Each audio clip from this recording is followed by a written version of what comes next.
Eh bien, bonjour à tous et bienvenue dans cette nouvelle émission de Web TV 64. Aujourd'hui, un nouvel invité pour cette émission, Claude Wagner, maître international, que je connais très bien puisqu'il est parisien, mais il joue pour mon club, le club d'échecs de Bischwiller. Alors, petite introduction pour Claude.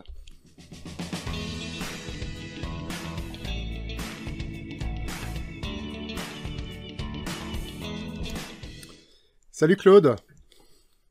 Bonjour Étienne. Eh ben, content Ça va de... bien? Ah ben ça va très bien. Bah écoute, tu suis de très près l'actualité du championnat du monde des échecs en général. Hein. Si les gens ne te connaissent pas, alors tu es maître international depuis 20 ans, c'est ça, à peu près, Oui, c'est ça, à peu près, oui. 97, si je me souviens bien. 1997. Aujourd'hui, donc dimanche, dans le cadre du championnat du monde, Fabiano Caruana et Magnus Carlsen font relâche, voilà. Donc ils se reposent, hein. Et on en profite pour diffuser cette émission. Les deux joueurs sont à 5 points et demi, chacun. Mhm. Écoute, t'as une remarque à faire par rapport à la physionomie du match, à là où on en est actuellement avec eux? Alors sur le match, oui, en fait, ce qui est un peu étonnant, c'est que les Blancs ont quasiment rien obtenu depuis le début. Enfin, particulièrement Carlsen, qui au niveau de sa préparation n'a pas vraiment été très impressionnant. Donc Oui, certainement Caruana est super bien préparé, mais ouais. quand même, c'est étonnant qu'il ait obtenu aussi peu avec les Blancs. Et de manière générale, bon, Caruana, il n'a pas obtenu grand-chose non plus. Donc c'est surtout le fait que les Noirs, comme dirait un joueur hongrois bien connu, black is okay, Black is on va okay. dire pour l'instant, ce qui est surprenant. Et D'accord. donc effectivement, donc ce qui est très intéressant, c'est qu'il reste une partie. Oui. Bon, vraisemblablement, Carlsen, il voit pas d'inconvénient à aller au départage. C'était sa technique contre Caruana la dernière fois. Ou la dernière partie avec les Blonds, il avait même pas cherché à essayer de prendre l'avantage, il avait fait nul rapidement. Là, c'est Caruana qui aura les Blancs dans la dernière partie. Donc ça va être intéressant de voir s'il considère qu'il doit prendre des risques ou Mhm. pas, parce que pour lui, aller au départage, c'est quand même, il sera pas favori clairement dans son départage. D'accord. Même si on peut dire qu'il a fait des progrès en partie rapide par rapport à son niveau d'il y a quelques années, mais par contre en blitz, il est Un, quand même pas au niveau de Carlsen. un petit peu en dessous de Carlsen, oui. Bah, Carlsen Mm. qui est le champion du monde de Blitz aussi, je crois. Pas de partie rapide, parce qu'il me semble que c'est Anand qui l'est. Bon, mais Fabiano Caruana a montré qu'il a haussé son niveau, notamment en termes de régularité. Hein. Voilà, il est très régulier maintenant dans ses performances. Il a atteint une Oui, oui, stabilité. il s'est amélioré parce qu'il a fait effectivement pas mal de tournois, donc dans le Grand Prix, là, entre Paris, en Belgique, et puis aussi aux États-Unis. Donc il y a eu quelques rapides organisés par Sinquefield où il a quand même montré qu'il était plus au niveau, tout à fait. D'accord. Non, sinon, comme autre commentaire, je ferais que en tant que joueur d'échecs, ma carrière a été quasiment exclusivement une Sicilienne Svechnikov. Et ça a été Oui, les deux parties les plus intéressantes du championnat jusqu'à présent. je te vois Et arriver. malheureusement, là, nous allons parler d'une Petrov presque pourrie, mais en tout cas insipide. Attends, je prends mon Ça, c'est un café peu pendant. dommage, mais ça nous permettra quand même, je pense, d'en parler tranquillement, même Ok. si je ne suis pas très calé sur cette ouverture. Un expert de la Petrov. C'est bizarre, moi j'ai toujours l'impression que j'invite les bonnes personnes pour la bonne partie, la bonne ouverture, et à chaque fois je me plante. Bah alors, je sais Ouais. pas. Faudrait que je leur C'est dise un juste peu trompé jouer. d'une partie. Hein. C'est juste une partie. Juste une partie, ouais. Alors, C'est même, je trompé sais d'une pas si on partie. pourrait parler, tiens, c'est peut-être rigolo de parler avant d'analyser la partie. Ce qui s'est passé, on peut en parler maintenant, là. Parce que tu m'as branché sur une nouvelle qui a été quand même assez impressionnante, avec, comment dire, tu appelles ça comment? Le Videogate. Le Videogate. Alors attends, je vais essayer de montrer ça tout de suite. Le Videogate, voilà. Donc si on est au bon endroit, Oui. bon. Donc cette histoire du Videogate, elle est apparue lors de la quatrième partie. Je crois que ça a dû sortir sur les réseaux sociaux un peu avant que la partie démarre ou pendant la partie. Et donc évidemment, on leur a posé des questions après, juste après la partie en conférence de presse. Donc, ce qui s'est passé, c'est que chaque équipe avait organisé des clips vidéo Oui. de présentation et ils parlaient un petit peu de leur camp d'entraînement. Et autant Carlsen était assez, on va dire, réservé, notamment on connaît certains de ses secondants, mais pas tous. Autant de côté de Caruana, on les connaît à peu près tous. Et donc dans ce mini reportage vidéo, à un moment donné, il y a une information très indiscrète qui est apparue. On voit là l'écran de chaise basse de Alejandro Ramirez, qui est un des membres de son équipe de secondants, là qu'on voit là à gauche de l'écran. Et donc, quand on zoome là, on voit que ce sont des fichiers pour le répertoire noir de Caruana. Et en particulier, pour cette partie-là qui nous intéresse aujourd'hui, il y a un fichier qui s'appelle Petrov 4 cavalier C3. Alors, et je 9 zoome. cavaliers. Voilà, faut que tu zoomes, effectivement, pour qu'on puisse le voir. Alors, je zoome encore. Attends, là, je suis perdu, mon écran. Voilà, j'essaie Voilà, de donc faire... ça doit être la troisième ligne au-dessus de celle qui est sélectionnée, là. Donc, il y a encore une partie Carlsen Karyakin juste au-dessus, et puis 2 lignes au-dessus, il y a cette ligne Petrov, on le voit à peine, hein, mais 4 cavaliers 4 cavaliers C3, C3. et à droite, 9 cavaliers F6. D'accord. Et c'est précisément donc la variante qui est sortie dans la partie d'hier, donc, que nous allons commenter. Donc, Okay. et donc lorsque cette affaire était, parce que cette vidéo qui avait été postée donc sur les réseaux sociaux a été supprimée très rapidement au cours de la journée. Et en conférence de presse, la question avait été posée à Caruana, savoir si ça avait été fait exprès, si c'était pour donner des fausses pistes. Alors, excuse-moi Claude, peut-être plus près dans ton... si tu peux recommencer, parle plus près dans ton microphone, pardon, excuse-moi. D'accord. Donc en conférence de presse, lors de cette 4e partie, la question avait été posée à Caruana de savoir si c'était une indiscrétion ou si ça avait été fait exprès pour donner des fausses pistes à l'équipe de Carlsen. Et il avait répondu, d'un air un peu embarrassé, je préfère ne pas répondre à la question. Ce qui était une réponse en soi. Ouais. Et Carlsen, on lui avait demandé, est-ce que vous avez regardé la vidéo? Il a dit non, mais par contre, je vais la regarder. Donc, c'était assez amusant lors de la conférence de presse. Et donc c'est une information qui est quand même intéressante parce que autant le fait que Caruana joue la Petrov, c'est pas du tout une surprise. Il l'a fait à multiples reprises. Il en a joué, pour autant que je me souvienne bien, au moins 3 contre ses adversaires dans la tournée des candidats à Berlin en début d'année, là en 2018. Et il a aussi joué, me semble-t-il, la dernière fois qu'il a joué contre Carlsen à la Simple Cup. Il a joué une Petrov. Mais par contre, donc cette variante avec cavalier F6, là, elle est relativement récente. Et enfin, quand on va parler de la partie, on le verra, mais au 9e coup, c'est le 4e coup seulement le plus joué.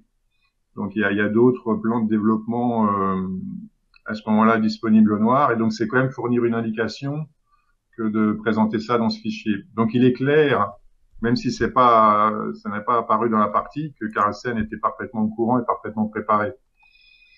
D'accord. Ok, donc le Videogate, déjà eu quelques incidents comme ça, qui mettent du piment à la rencontre, on va dire. Je te oui, propose... on a eu d'autres histoires de gates lors des championnats du monde, de toilet gates, notamment voilà. En Kramnik Topalov, mais des Videogates, je ne sais pas se souvenir qu'on en ait eu. Non. On a peut-être eu des Yaourt Gates, mais pas des Videogates. Ah, on pourrait faire toute une liste comme ça. Le Yaourt Gates, ouais. C'est une question que j'ai oublié de poser à Stéphane Escafre, qui est l'arbitre du championnat du monde, hein, puisque lui, il apporte des bouteilles aux joueurs. Voilà, alors il m'a dit, quand il en apporte, il apporte les mêmes bouteilles aux 2 joueurs en même temps, pour éviter qu'il y ait une interprétation. Voilà. Il reprend les bouteilles aussi. Alors, mais je lui dis, mais quand tu reprends les bouteilles, tu les reprends en même temps aussi, tu vois, parce que si tu reprends la bouteille de l'un, tu peux signifier aussi, tu peux donner une information. Enfin, ça devient compliqué, tout ça. Allez, on va passer tout de suite à l'analyse, si tu veux bien, Claude, de la 11e partie du match. Alors, c'est parti avec un petit jingle. Si ça veut bien partir.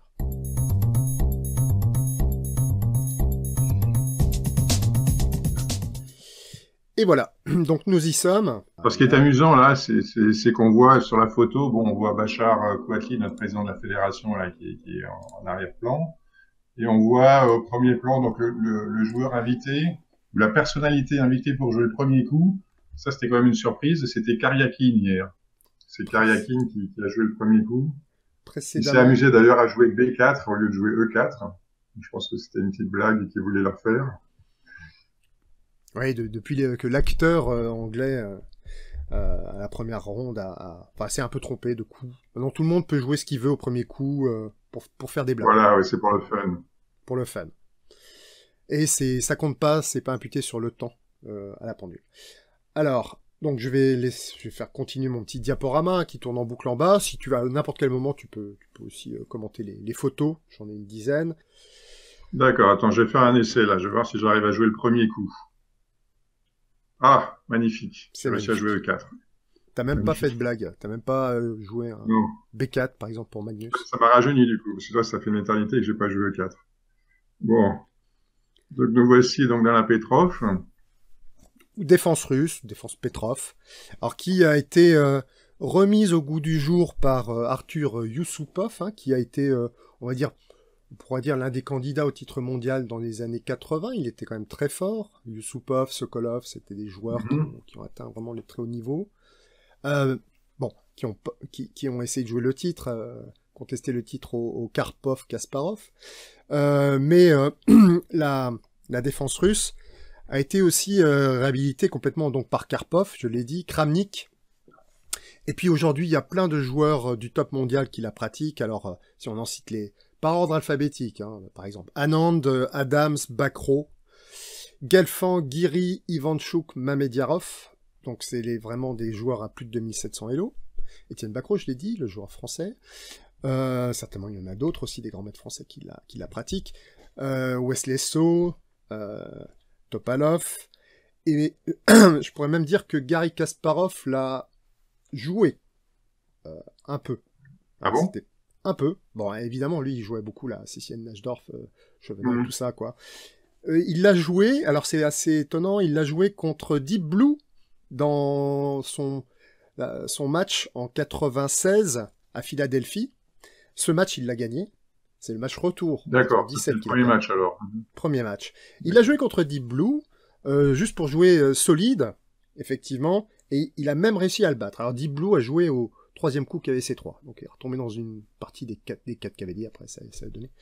Mais c'est pour dire que Mhm. si un joueur comme Kasparov la pratique, contre un adversaire de silicone qui fait quand même très très très peur, ben c'est qu'il pense que c'est une défense c'est du béton.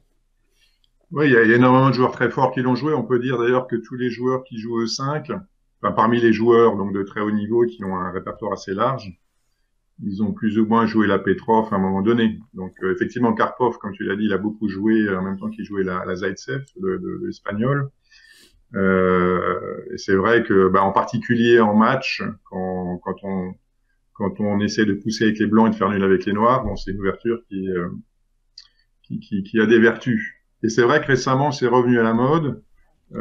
C'est pas mal joué aussi par des joueurs chinois, je crois, genre les Wang Yue Oui, Wang Yue, j'ai vu. et d'autres. Et ouais, ça a l'air très difficile d'obtenir l'avantage avec les blancs. D'ailleurs, on va le voir dans la partie d'aujourd'hui. Ce qui est D'accord. intéressant donc dans la suite qui était jouée donc dans la partie d'hier, c'est que c'est une suite qui en fait n'existait pas au début de cette ouverture. Justement, je crois que du temps où Karpov jouait ça, ce système avec cavalier C3 où on autorisait d'avoir les pions doublés. On va voir là donc un peu plus loin. Alors On pourra revenir. attends juste avant d'y aller, parce Ah, que bon, toi tu es l'expert, hein. Je rappelle, puisque tu es l'expert de la Petrov. Je t'ai invité pour ça, même si je me suis pour la planté. journée, ouais. Voilà. Et moi, je suis le néophyte. Parce que, un, je joue pas E4, et deux, sur E4, je joue pas E5. Ça commence à faire beaucoup d'handicap. Alors, il y a des petites choses amusantes. Bah, ce qu'il y a d'amusant, c'est qu'est-ce qui se passe, docteur, si les noirs, ils jouent cavalier, prend E4. Genre, je fais comme toi. Voilà. Hein, je te copie. Alors, dame 2. On regarde parce que vous avez remarqué que on croit que c'est gagnant, que c'est n'importe quoi. Effectivement, c'est gagnant ici si les noirs jouent cavalier F6. Très très mauvais coup. Je le montre parce que ça peut toujours faire plaisir de gagner une partie de championnat du monde en 4 coups. Donc là, cavalier C6. Et puis, voilà, la partie serait finie. Puisque la dame noire va se faire capturer. Bon. Je t'impose ça, Claude, mais bon, Prends ton mal en patience. Alors, Pas de souci, je révise, t'inquiète pas. dame 2. Alors, tu vas voir quand même que c'est pas si simple, parce que les noirs peuvent jouer dame 7. Et après la prise, bah, la dame blanche va se retrouver clouée. C'est-à-dire que, enfin, le cavalier E5 est cloué, et il peut pas partir parce que la dame blanche n'est pas défendue. Donc les noirs pourraient se dire, bah, aucun problème, moi, j'attaque maintenant plein de fois le cavalier pour le regagner. Puis ça fera juste un échange. Alors on va voir. Les blancs jouent D4, défendent le cavalier, ils sont obligés de rendre la pièce. Si ici les noirs capturent tout de suite le cavalier, ben ils ont un pion de moins. Alors tu sais, j'ai même fait tourner des moteurs d'analyse là-dessus, juste pour voir. Et la partie continue parce que les noirs peuvent essayer de manger le pion, tu vois, par exemple en renouvelant les menaces dessus. Et il faut pas que les blancs forcément s'accrochent absolument à ce pion, mais se développent très vite. Et on va voir que c'est très difficile après. Enfin là, les blancs conservent quand même leur pion dans cette variante. Mais bon, la partie peut continuer. Voilà. Alors je voulais montrer une autre variante, juste à la place de la reprise tout de suite du cavalier. Les noirs pourraient se dire, je suis toujours pas pressé de capturer le cavalier, parce qu'il va pas s'envoler, hein. La dame blanche n'est pas défendue. Donc la dame noire cloue le cavalier E5. Voilà. Eh bien, les noirs pourraient dire, je rajoute encore un paquet avec un coup qui paraît assez improbable. Alors, regarde bien, F6. Bon, on peut se dire, mais qu'est-ce que c'est? Bah, les noirs veulent juste recapturer, puis récupérer leur pion, enfin, recapturer gratuitement, quoi. Donc c'est là où les blancs ne doivent pas s'accrocher à la pièce ou au pion. Ils doivent... c'est intéressant de voir qu'ils doivent maintenant rendre la pièce, mais profiter du temps que les noirs vont prendre pour la récapturer. Par exemple, D6, F6. F6, c'est assez horrible, hein, c'est pas un coup de développement, voilà. Bah, profiter de ces temps-là pour se développer à fond la caisse et créer des menaces. Et on va voir que ça arrive très vite. Après, D prend E5, hop, cavalier D5. Attaque la dame, attaque C7. La dame ne peut pas aller où elle veut.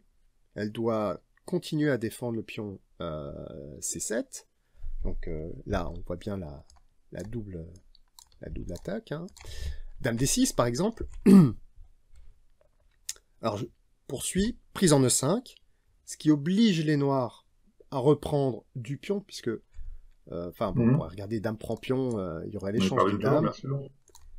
Échange des dames. Prise. Cavalier prend C7. Et là, on gagne la partie. On gagne une tour, une qualité si le cavalier ne peut pas ressortir. Mais c'est fini. Donc là, on force les noirs à reprendre du pion en E5. Donc déjà, ils ont un pion isolé. Mais c'est pas fini. Là, il y a un coup suivant qui est très joli qui arrive. Maintenant, c'est le pion E5 qui est cloué. Pion E5 est cloué. Il y a un roi en E8. Et c'est même un clouage absolu cette fois-ci. Donc le pion n'a absolument pas le droit de partir de la colonne E. Et là, les blancs pourraient profiter de ça pour jouer fou F4. Voilà. Petit commentaire. Les blancs s'en prennent au pion E5 tout en développant leur pièce. Ok. Et moi, je montre ça parce que pour se situer à un niveau d'analyse aussi abordable par rapport à ceux qui nous regardent, c'est que les blancs ici ont 3 pièces développées. Il faut que je... 3 pièces développées contre une. Et une pièce, je dirais même, mal développée. C'est-à-dire que la dame en D6, elle n'est pas à l'aise. Elle va pouvoir se faire très vite attaquer un jour par une tour. Voilà. Éventuellement, quand les blancs auront fait le grand roc. C'est-à-dire qu'on a 3 pièces bien développées contre une pièce mal développée. Alors, on pourrait même donner un malus à la pièce mal développée. Et dans cette position, même si les blancs n'ont pas de matériel en plus, finalement, c'est comme s'ils avaient 4 temps de développement en plus. Donc, ce qui est une catastrophe. C'est ça qui est intéressant, c'est de voir le rapport entre le matériel et les temps de développement, entre l'aspect statique et l'aspect dynamique. Voilà.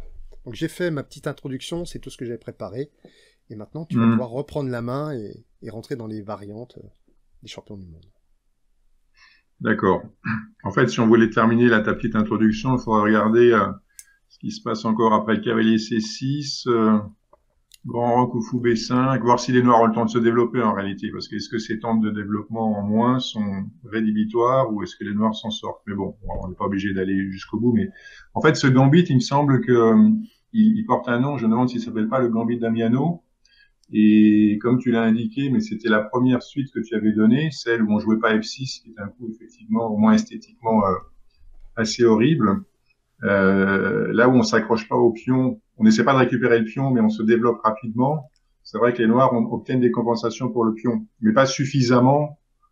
C'est pour ça que c'est pas joué à haut niveau, mais je sais qu'il y a quand même de la théorie qui existe effectivement sur cette suite qui était considérée comme étant très mauvaise en raison de l'erreur de débutant que tu as montré tout au début. Parfois, les noirs perdent la dame au cinquième coup. Mais c'est pas aussi ridicule effectivement que ça en a l'air. Voilà, mais évidemment pour des joueurs comme Caruana et Carlsen, c'est pas ce genre de variante. Ils essaient de jouer les meilleures suites. Et donc dans la Petrov, on va dire grande variante, on chasse le cavalier immédiatement après qu'il ait pris le pion. Okay. Et là, donc dans ce championnat du monde, Carlsen avait essayé lors d'une partie précédente cavalier D3. Oui. C'est un coup très peu joué. Donc hier, il est revenu, qui est le coup normal. Et après, le cavalier prend E4. Il y a autre chose qui n'a pas été joué depuis, enfin, qui est pas considéré comme étant très dangereux, mais qu'on a joué contre Caruana il y a pas très longtemps, justement au tournoi des candidats. Kramnik lui avait joué Dame E2, Dame E7, donc qui est une autre variante qui est pas censée donner grand chose aux blancs, mais il se trouve que leur partie était super intéressante parce que Kramnik avait des pions dames très avancés, Caruana avait des pions rois très avancés, puis finalement c'est Caruana qui a gagné la partie, mais enfin ça a été extrêmement mouvementé et vraiment à double tranchant. D'accord. Donc là, dans cette partie, Carlsen a choisi une suite un petit peu moderne, si je puis dire, par rapport à la Petrov, qui consiste donc à ne pas jouer donc le coup. Alors c'est vrai que j'en ai pas parlé, le coup principal là c'est D4. Hein. On occupe le centre. C'est pas D3 puis D4 ou les deux existent? Oui, les deux existent, mais je pense que là, tu vois, tu me poses une colle, parce qu'effectivement, n'étant pas un joueur de j'ai encore 4, préparé, j'ai encore regardé ça. Parce qu'effectivement, ici, les deux existent, mais c'est quasiment à égalité au niveau du nombre de parties qu'on peut trouver dans les bases de données. D'accord. D4 existe, et puis après, on va se développer avec Fou D3, et si les noirs défendent... Oui, tout à fait. si les noirs défendent avec D5, hein, voilà, on peut jouer Fou D3, on tout à fait. et après on fera C4.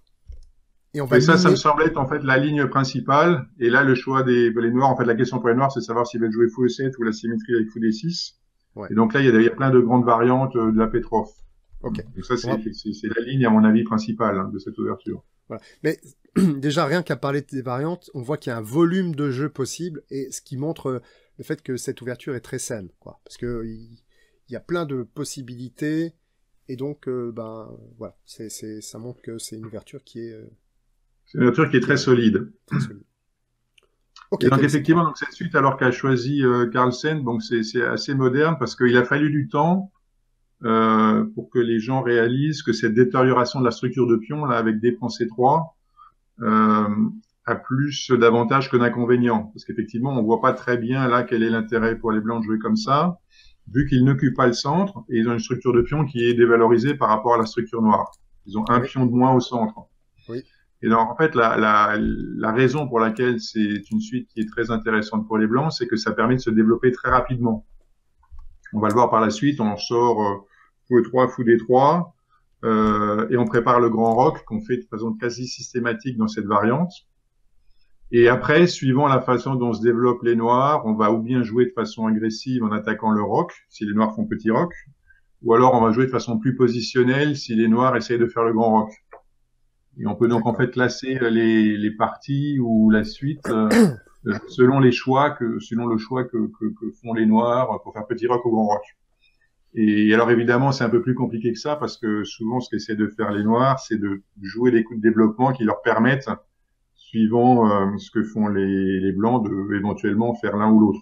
Alors évidemment, c'est là qu'il faut les subtilités de l'ouverture peuvent entrer en ligne de compte. Mais disons que schématiquement, il y a deux types de parties.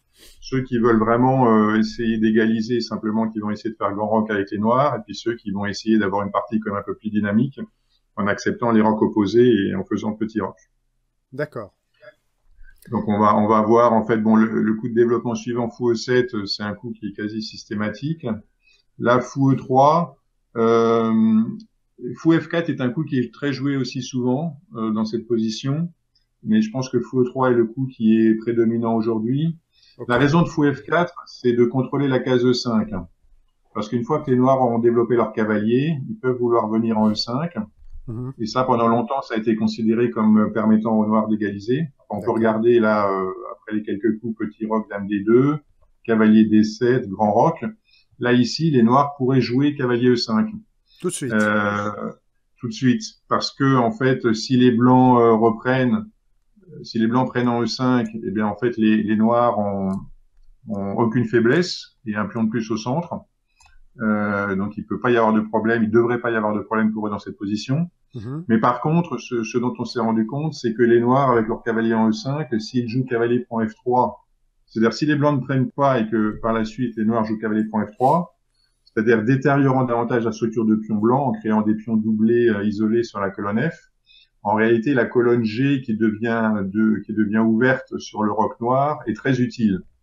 Et en réalité, la dynamique, les facteurs dynamiques sont au moins aussi importants que les facteurs statiques dans cette position.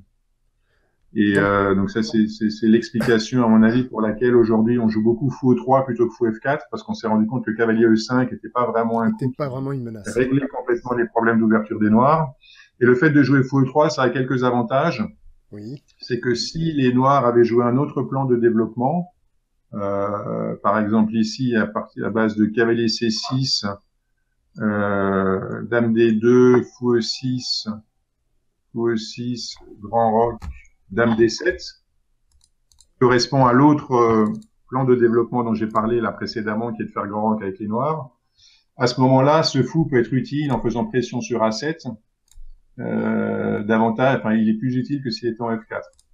Et donc ça a été la suite d'une partie Karyakin-Caruana, justement dans le tournoi des candidats cette année, à la 12e ronde, où Karyakin, qui était très mal parti dans ce tournoi des candidats, en battant Caruana dans cette partie, a réussi à le rejoindre à 2 rondes de la fin. Et donc le tournoi des candidats est devenu extrêmement serré sur la fin, et Caruana s'est qualifié en gagnant les 2 dernières parties. Oui. Voilà. Et donc c'est pour illustrer que ces plans de développement noir existent. Parle bien dans ton, excuse-moi Claude, parle bien dans ton microphone, s'il te plaît. Okay. Mais ça marche bien. Quand tu te rapproches comme ça, c'est très bien. D'accord. Oui, ça s'est joué les candidats à Berlin. Hein, c'est un très beau tournoi qui a commencé, sur les chapeaux de roue pour Kramnik, qui a même mené le tournoi, on va dire. Peut-être dans le premier tiers, voire jusqu'à la première moitié du tournoi. C'est impressionnant. Après, bon, peut-être l'énergie, c'est là que ça compte. Je crois que Kramnik, ce que je retiens d'une de ses interviews, c'est qu'il dit ce qui est très important aux échecs, c'est l'énergie. Voilà. Et donc là, on verra certainement qu'au niveau des 2 champions, entre Magnus Carlsen et Fabiano Caruana, il y a des chances que ça se joue à l'énergie, ce titre, finalement. Et après, donc, à Berlin, on a la jeune génération, enfin, on a Fabiano Caruana, mais on a aussi Mamediarov, hein, Mamediarov qui a mené le tournoi, et au dernier moment, Fabiano le rattrape et le dépasse. Bon, voilà, c'était un peu une surprise, c'était haletant, il y avait beaucoup de suspense. Il y avait des joueurs qui voulaient vraiment, vraiment jouer. Enfin, on voit que non seulement beaucoup de monde attend de ce match, mais on voit qu'il y a des joueurs qui veulent jouer le titre. Et c'est le cas de Mamediarov, qui peut-être va continuer. Là, il fait des performances qui sont impressionnantes, en tout cas en ce moment. Absolument, oui. C'est un joueur qui a un petit peu assagi son style et qui a d'excellents résultats ces derniers temps, tout à fait. D'ailleurs, qui doit être numéro 3, je crois, en fait, numéro 3 mondial au classement. Avec le chinois, peut-être, Ding Liren, c'est possible. Oui, Ding Liren aussi, c'est vrai, tu as raison. Bon, et puis notre Maxime national n'est pas loin, en tout cas. Alors, si on revient à notre Petrov, donc là, le plan qu'a choisi Caruana hier, donc c'était de faire petit roc. Les coups des blancs sont assez logiques après. Et c'est là qu'on arrive à ce fameux 9 cavalier F6, qui était donc dans le fichier qui a fuité, entre guillemets. Ah, Donc, sachant que là, il y a... Oui, je disais que c'était le 4e coup le plus joué seulement. Donc, c'est pour ça que c'est quand même une information de savoir que il va potentiellement jouer ce coup. Parce que les autres plans pour les noirs, c'est donc cavalier E5 dont j'ai parlé précédemment, éventuellement de le mettre en C5, toujours avec l'idée aussi de pouvoir échanger le fou en D3 s'il arrive sur cette case, ce qui est le plus joué. Et puis aussi, les noirs peuvent jouer C6 suivi de de D5. D5. C'est un plan aussi pour occuper le centre, Oui. et puis se donner plus d'espace après pour développer les pièces. Voilà. Et donc ce cavalier F6, alors il se trouve que tous ces plans, ils ont bon des vertus, mais aussi des inconvénients. Et donc ce plan avec cavalier F6, c'est un plan qui est assez récent et qui a l'air, qui a pas été tant que joué que ça, hein, parce que comme je dis, c'est seulement le 4e coup, mais Mhm. contre lequel les blancs n'ont pas, semble-t-il, trouvé, au moins d'un point de vue théorique, la façon la plus intéressante de créer du jeu. Donc Carlsen a joué fou D3, ce qui est normal. Le coup d'après C5, qui effectivement est assez surprenant parce que on pourrait penser à D5, on pourrait penser à développer le fou. Là, l'idée, c'est de contrôler la case D5, avec D4, et aussi de pouvoir jouer Dame A5 éventuellement. D'accord, tout de suite, la Et dame qui va aller, la dame noire qui la dame, sort, qui attaque le roc la blanc. dame, et alors après, dans ce genre de position, bon, les blancs, ils ont deux façons de procéder. Une fois que les noirs ont décidé de faire petit roc, ou bien ils décident d'attaquer à tout va à l'aile roi, ou bien ils ont une stratégie plus centrale. Donc la stratégie plus centrale, c'est ce qu'a joué Carlsen en jouant tour E1. Et puis attaquer à l'aile roi, ça voudrait dire jouer H4, aussi des coups comme cavalier G5 pour faire pression sur H7. Mhm. Et sachant que donc dans ce cas-là, comme on a gardé la tour sur la colonne H, bon si par exemple je joue des coups, on va dire allez H4, voilà, là je me suis trompé, je voulais faire H4. Si je joue H4. H4, que les noirs font, allez on va dire D5, cavalier Ouais. G5. Ok. Euh, C4. sur H6 par exemple, Oui. avec les blancs, on bouge pas. C'est-à-dire, on revient pas en F3 en disant j'ai perdu 2 temps, mais j'ai provoqué un affaiblissement H6. On reste là simplement. Parce qu'en fait, H prend G5, H prend G5, ouvrirait la colonne H sur le roi et ce serait très Très, très embêtant. long. Ouais, très long. Voilà. Alors, Alors après, dans cet ordre de coup-là, je suis pas sûr à 100% parce qu'on pourrait dire là, les noirs peuvent jouer C4. Non, c'est pas au nord de jouer. Donc, bah attends, tu sais effectivement, quoi? Non, non, mais moi ça me plaît parce que moi je peux faire jouer plusieurs fois les joueurs de suite. Par exemple ici, allez vas-y, C4 ou... Tiens, on va regarder la voilà, grande si je, technique. donc, je dis, si là c'était au noir de jouer, Bah effectivement, il voilà, faudrait quand je même rejoue avec vérifier. les noirs. Parce qu'on refait le Ah match, oui, non, mais mais... ouais, je vais pas jouer H prend G5 en fait, même si j'ai cavalier E4, peut-être que je jouerais plutôt C4 tout de suite, Ok, voilà. C4. Et à ce moment-là, si jamais le fou partait, donc là effectivement, je pourrais prendre le cavalier parce que sur la reprise, j'ai cavalier E4, il n'y a plus rien qui se passe en H7. Voilà. Ok. Donc ça, ce serait très mauvais pour les blancs. Donc Mais ce que je C4 veux est une dire, c'est que menace. voilà, C4 C4 est... est une menace, donc qu'il faut parer. Et ce que je voulais simplement illustrer, c'est que c'est un plan classique pour les blancs, en fait, de mettre le cavalier en G5 quand ils veulent attaquer à l'aile roi et de pas l'enlever au cas où les noirs jouent H6. Bien sûr, il faut s'assurer que il y a une façon de, de faire en sorte que C4 là ne puisse pas être joué. Donc là, dans ce cas présent, comment est-ce qu'on éviterait C4? Je suis pas d'ailleurs sûr que on puisse facilement l'éviter. Qu'est-ce qu'on ferait là? Euh... Ah bah peut-être dame E2, parce que C4 marche pas à cause de fou prend C4. Oui, tout à fait. Tu as probablement raison. Dame 2, effectivement, Alors attends, là. attends, parce que... ok, maintenant on va retourner à une partie normale. Donc ici, on va jouer dame E2. Enfin, par exemple, hein, je sais pas. Par exemple, voilà. Par exemple, Dame 2. Voilà. Donc, comme ça, on empêche C4. On rapproche la dame de l'aile roi. Et on peut continuer à attaquer en faisant F3, G4, par exemple, ou G4 tout de suite, simplement, même si le pion n'est pas défendu parce que ça ouvrait la colonne G. Et puis Ah, après, éventuellement, enlever le cavalier ou le sacrifier, puis faire G5. d'accord. Donc, Donc là, c'est... On c'est attaque à tout va, là. l'aile Là, roi. on, on veut mater. Voilà, là on veut mater. Simplement, ce que je pense, c'est que dans ce développement choisi par les Noirs, où ils ont mis le cavalier en F6 tout de suite, c'est beaucoup moins intéressant que dans d'autres cas du développement du cavalier dont j'ai parlé tout à l'heure, où par exemple si les noirs faisaient C6, D5, il y aurait moins de défenseurs côté roi. Donc là, Carlsen a choisi, après C5, de jouer tour E1, qui en fait est le coup le plus joué dans cette position, même s'il y a eu relativement peu de parties, je crois moins d'une dizaine qui ont été jouées. Mais là, en fait, après cavalier F6, donc qui était l'information qui était contenue dans le fichier de préparation là, de l'équipe de Caruana, tous les coups qui ont été joués jusqu'au coup suivant des noirs, donc fou E6, c'est à chaque fois le premier coup, le plus joué. Donc c'est clair qu'en fait, Carlsen devait être préparé. D'accord. Et donc on peut considérer que la position clé, c'est cette position-là, à laquelle on arrive maintenant, où après tour 1, les noirs jouent fou E6. Oui. Et alors dans cette position, il y a une question intéressante, parce que c'est assez souvent le cas dans cette variante de la Petrov, c'est on a un fou en E6 qui attaque le pion A2. Et la question qui se pose, c'est est-ce que ce pion est prenable ou pas? Et alors donc dans cette ouverture, il y a des choses assez marrantes, où par exemple, supposons que là on joue H4. Ok, je le joue. Alors, supposons qu'on joue H4, voilà. Donc là, est-ce qu'on peut faire fou prend A2? Bon, a priori on gagne un pion, en plus c'est un pion qui détruit le roc adverse, donc ça a l'air très bien. Donc ce qu'il faut calculer, c'est est-ce que le fou arrive à sortir ou est-ce qu'on arrive à le sacrifier dans de bonnes conditions après B3. Là, le plan des blancs, c'est de faire roi B2 et roi prend fou. Oui.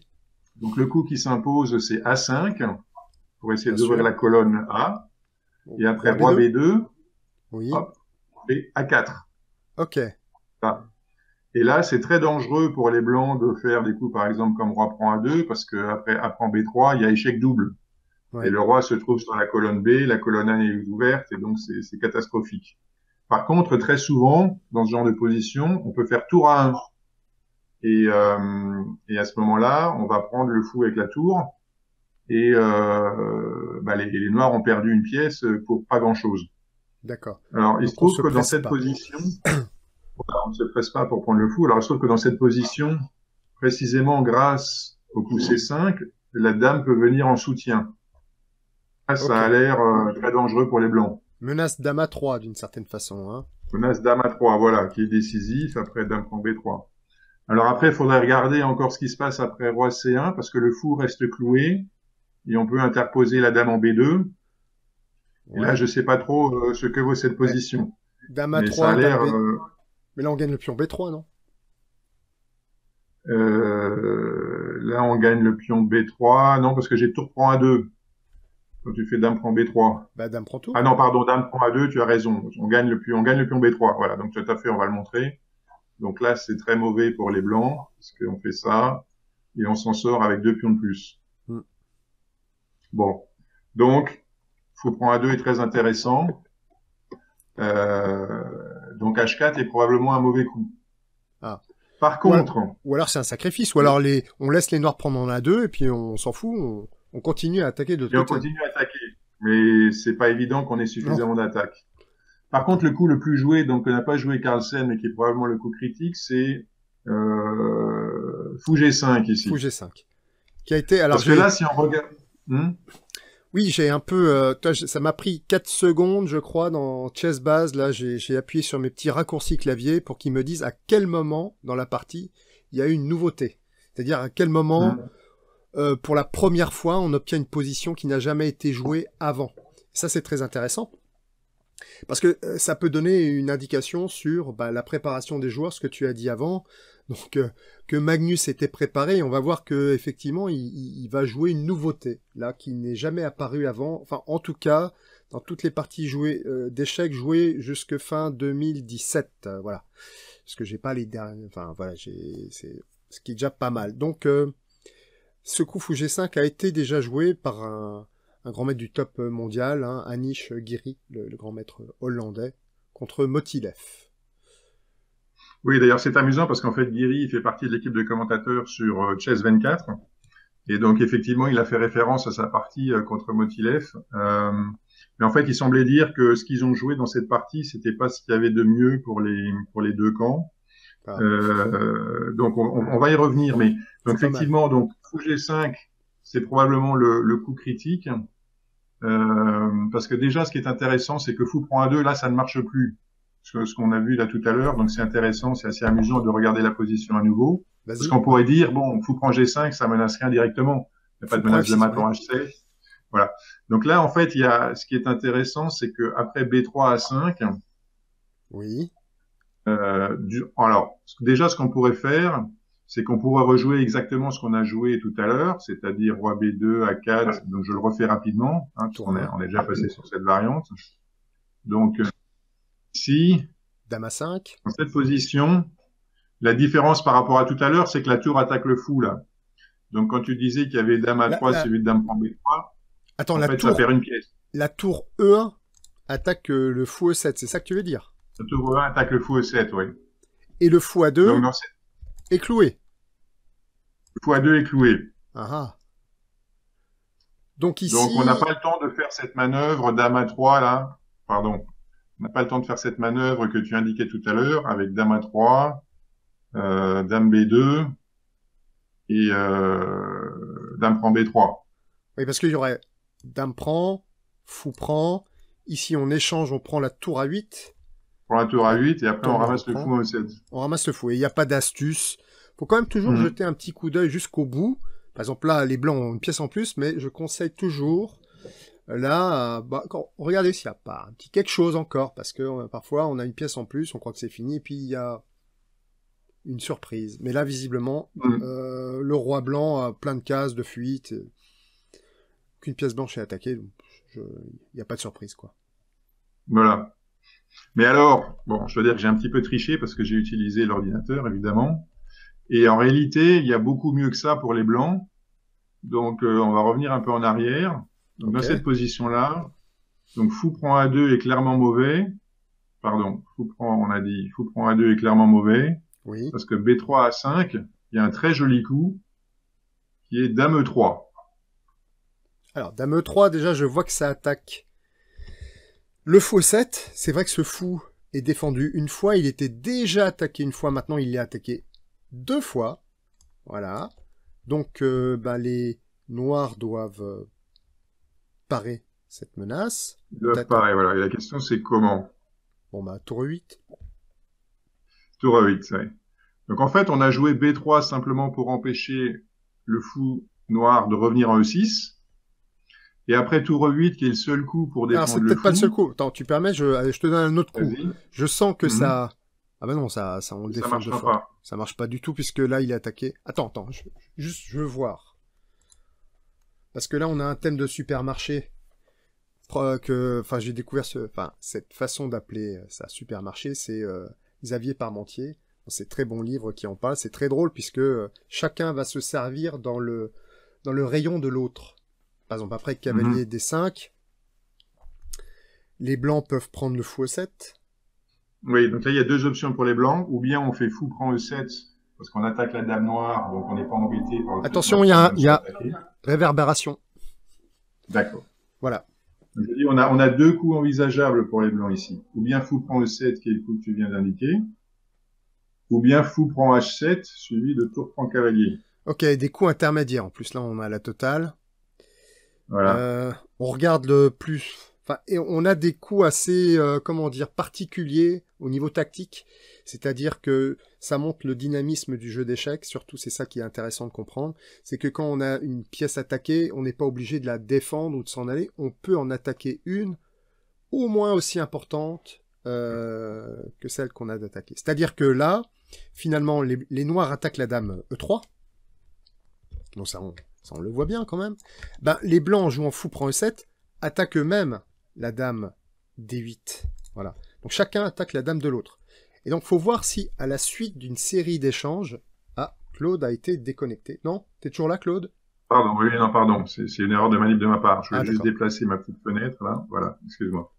Donc, ce qui est intéressant dans les thèmes de supermarché, je disais, c'est que chacun va prendre des pièces chez l'autre. Bon, là, les blancs commencent par prendre une pièce tout en attaquant la dame. Alors, les cavaliers font de même. Et là, ça demande un calcul précis. Il faut calculer précisément les variantes. Cavalier prend dame. Fou prend dame. Cavalier prend tour. Ok. Et maintenant, c'est très haut blanc. Alors, qu'est-ce qu'ils font? les blancs dans cette position. Fou E7, je suppose. Fou E7. Fou E7. Ok, donc la tour F8 est attaquée. Attends, oui, c'est vrai que ça n'a pas l'air terrible, ça, en fait. Bah, Ça n'a pas l'air terrible pour les blancs, en réalité, cette variante, puisqu'il y aura cavalier prend F2, qui va attaquer le fou en D3. Si on échange, après, le pion B3 est plus protégé. Donc, c'était pas si mauvais que ça, ta proposition de cavalier D5, et fou prend E7 n'a pas l'air très bon. Pas complètement stupide. Non, mais je pense que, en fait, voilà, t'as trouvé la réfutation à ces petits tours de passe-passe, là. Parce que c'est les coups intermédiaires aux échecs, justement. Là, on est dans des thèmes de supermarché, pas de desperado, mais de sacrifice d'attraction. Donc, ce qu'il y a de plus important que la dame, c'est le roi. Donc, effectivement, après Alors, on peut quand même aller jusqu'au bout, puisqu'on y est, Étienne, parce qu'en fait, j'ai dit que c'était pas bon pour les blancs, mais c'est pas sûr, en fait. Allons jusqu'au bout, quand même, faut prendre le 7. Vas-y, joue les coups. Bon, faut que je reprenne la main. Ah, bah, tu l'as, la main. Je l'ai, oui. Donc, cavalier D5, on a dit, fou prend E7. Donc, on prend en premier. Les noirs prennent la dame, on prend la dame, tout ça, c'est forcé. Ensuite, il faut prendre la tour pour les noirs. Là, les blancs ont un choix. Bon. C'est forcé, oui. Non, ça a l'air bien. Bah, c'est-à-dire qu'on pourrait prendre le fou au lieu de prendre la tour, mais à ce moment-là, après tour prend le cavalier, on a déjà une pièce de moins et le fou est encore enfermé. Donc les noirs sont forcément perdus. Mauvaise nouvelle. Par contre, après avoir pris la tour, là ici, nous sommes à égalité matérielle, quelques pions en plus pour les noirs.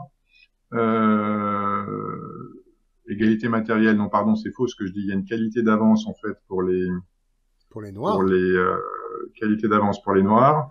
Donc effectivement, là, les blancs, qu'est-ce qu'on disait? On aurait la possibilité, mais probablement, on aurait la possibilité simplement de prendre le cavalier. Oui. Voilà. Et sur la prise du fou, de maintenant aller chercher le fou. Voilà, on peut faire ça. Roi B2. Donc à la fin, on aurait 5 pions contre 7. Donc les noirs auraient 2 pions et tours contre 2 pièces. Ouais, a priori, ça devrait être quasi OK pour les noirs. Une autre option dans cette position serait de jouer fou E7, comme tu l'avais proposé. Donc là, si la tour s'en va, on prend le cavalier, puis on a déjà les 2 pièces pour la tour, sachant que le fou est toujours enfermé. Donc à mon avis, c'est plutôt bon pour les blancs. Oui. Donc ça doit être le critique. Oui. Et on attaque le fou ici. Donc on prend la tour. Avec les noirs, on détruit la structure de pion des blancs. Et donc là, la question se pose. Si on prend pas le fou tout de suite, il va prendre en D6. Et si on prend le fou, à ce moment-là, on joue roi B2 et on arrive à gagner le fou. Oui. Je pense que les blancs sont quand même mieux.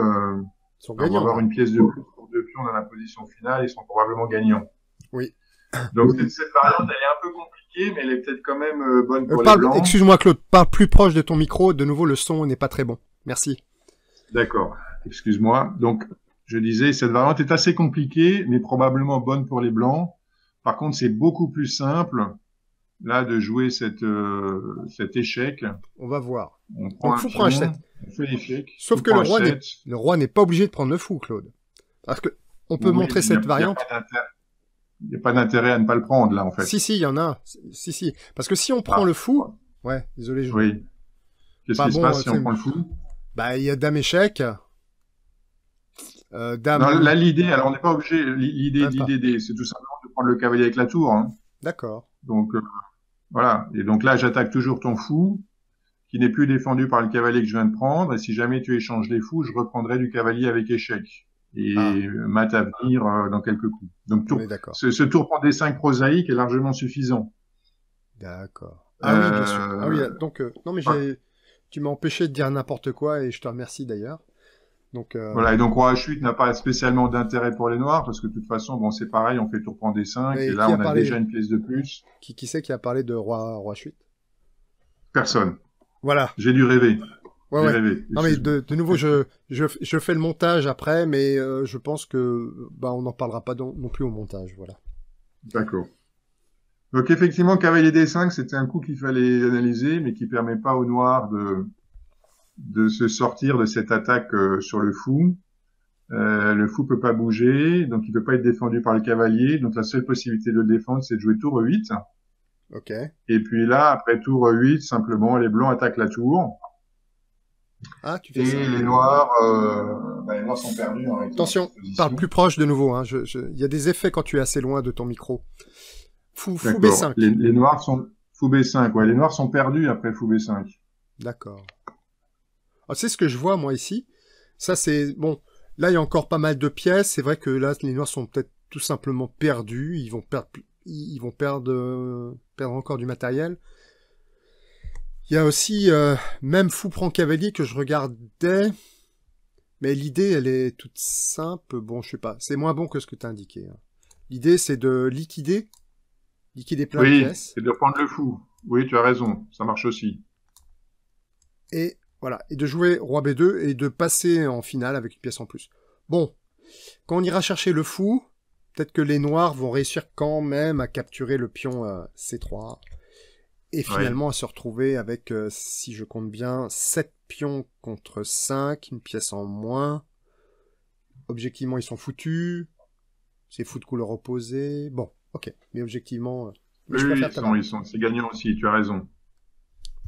Donc en fait, tout ça, c'est pour dire que ce coup fou aussi, c'est un mauvais coup. Euh, mais bon, j'avais envie d'en parler parce que c'est une question qui se pose très souvent dans cette variante de la Petrov où les blancs ont fait grand roc, les noirs jouent fou E6 et donc la question c'est de savoir est-ce que fou prend A2 est une menace ou pas. Voilà. D'accord. Et donc souvent les blancs finissent par jouer ou bien A3 ou bien roi B1 parce qu'au bout d'un moment évidemment ça devient une menace, mais ça l'est pas forcément tout de suite quand le coup fou E6 est joué. Donc, Et d'accord. donc c'est pour ça que le coup qu'a joué Carlsen, donc qui est la nouveauté en fait, le moment où cette partie diverge des précédentes parties qui ont pu être jouées, il a joué roi bien dans la partie, hein, comme Oui. tu l'as indiqué. Mais en fait, le coup, le prédécesseur, donc le coup connu qui était le plus joué et qui semble-t-il est le coup critique, c'est bien fou G5. Et là, en fait, il semblerait, d'après les analyses qui ont été publiées sur les quelques parties qui ont été jouées à partir de cette position, que le meilleur pour les noirs, me semble-t-il, c'est de jouer D5. Et alors là, les blancs essaient de mettre en œuvre le plan d'attaque à l'aile roi quand ils ont joué tour E1, c'est-à-dire hein, quand ils ont pas laissé la tour sur le con à l'H pour jouer H4 cavalier G5 etc. C'est ils transfèrent la dame sur l'aile roi en jouant dame F4. Ok. Ce qui permet effectivement d'empêcher par exemple C4 comme on avait vu un peu plus tôt parce que on pourrait faire fou prend C4 et le pion D5 est Le pion cloué, D5 ce est qui cloué, indique oui. vis-à-vis dame tour. Et Oui. donc l'idée de ce coup dame F4, c'est de transférer la dame sur la colonne H en H4. Bon, supposons par exemple qu'on joue un coup qui sert à rien pour les noirs A6. Les blancs vont jouer dame H4. Et là, on menace Avec fou une prend grosse F6 menace. suivi de dame prend H7 mat. Oui. Et donc ça, c'est le plan classique des blancs dans cette disposition de pièces. Et d'ailleurs, ça me fait penser que je crois qu'il y a une partie où après fou G7, les noirs n'ont pas joué D5, mais ils ont joué H6. Je crois que c'est une partie de Karyakin. Enfin, tu l'as pas là dans ton fichier, mais et après H6, il a fait fou prend H6. Ah. Et en fait, bon, les noirs ne peuvent pas reprendre en H6 parce que s'ils faisaient G prend H6, prend H6, il n'y a pas possibilité d'empêcher tout simplement cavalier G5 suivi de fou H7 avec des conséquences Ou alors, désastreuses. Le ça je cavalier peut montre pas bouger à cause de dame H7 mat. complètement. Ça je montre Vas-y. souvent ce type d'attaque. Ce qui est très intéressant, c'est que dans ce type d'attaque, on pourrait faire rien qu'un thème là-dessus. C'est que il arrive que les blancs puissent pas mater tout de suite, mais les noirs ne bougent plus une oreille. C'est-à-dire que après, dame prend H6, le cavalier, je vais le faire en jaune, tiens, les pièces qui peuvent pas bouger, le cavalier peut pas bouger, sinon il y aurait mat en H7. Les blancs ont envie de jouer, alors je vais jouer plusieurs coups de suite, ont envie de jouer cavalier G5. Alors, ne menace pas mat réellement. Ça, on menace tout simplement, je vais encore jouer plusieurs fois, on menace de faire échec, le roi vient en H8, on menace d'enlever le fou, le roi revient, ça menace pas mat. Mais par contre, ici, dans cette position, il suffit de ramer une pièce en plus en attaque, c'est fini. Donc pour ramener une pièce en plus en attaque, bah, c'est intéressant parce que comme les noirs ne bougent plus, on a tranquillement le temps de faire, j'aime bien cette manœuvre, je la montre, une tour de Kappa. La tour qui va circuler devant ses pions, qui va se positionner sur la colonne G devant le roi noir. Et alors là, quand ça va exploser, ça sera un feu d'artifice, quoi. C'est quelque chose d'extraordinaire. Voilà. Ah, même par exemple, imaginons, je vais montrer les noirs pensent qu'ils peuvent défendre avec des coups comme puisque c'était au noir, on a un peu triché, on a joué plein de coups pour les blancs. Par exemple, tour E8, qui a l'air vachement bien. Eh bien, en fait, ça va mal se passer pour les noirs, avec échec, roi H8. Il me semble qu'ici, on pourrait carrément prendre le fou.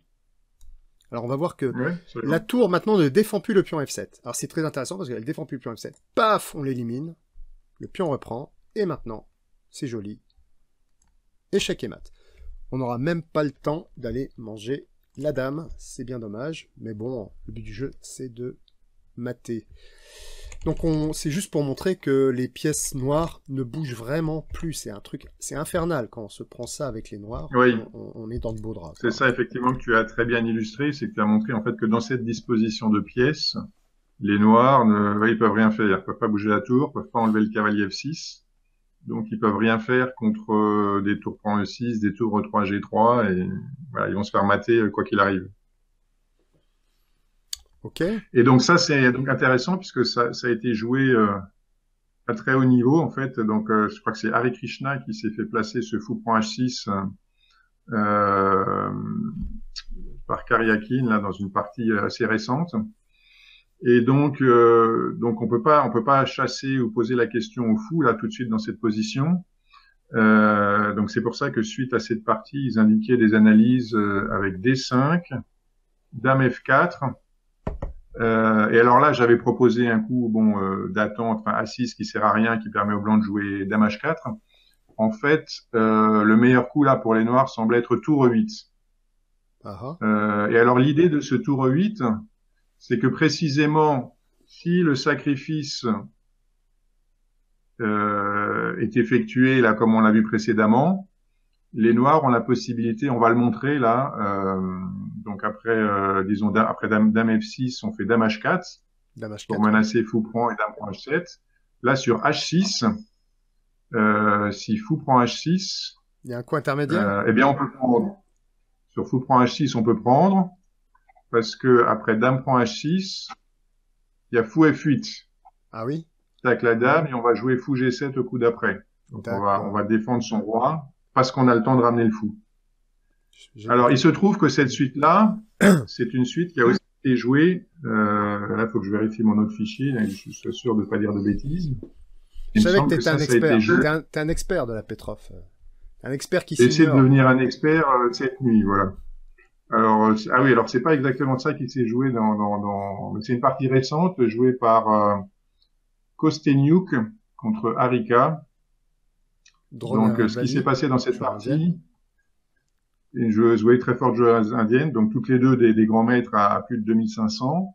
Après tour E8, les blancs ont joué roi B1, un coup qui est souvent utile parce que ça évite de se retrouver sur une diagonale avec, par exemple, fou prend G5 un jour qui peut arriver avec échec.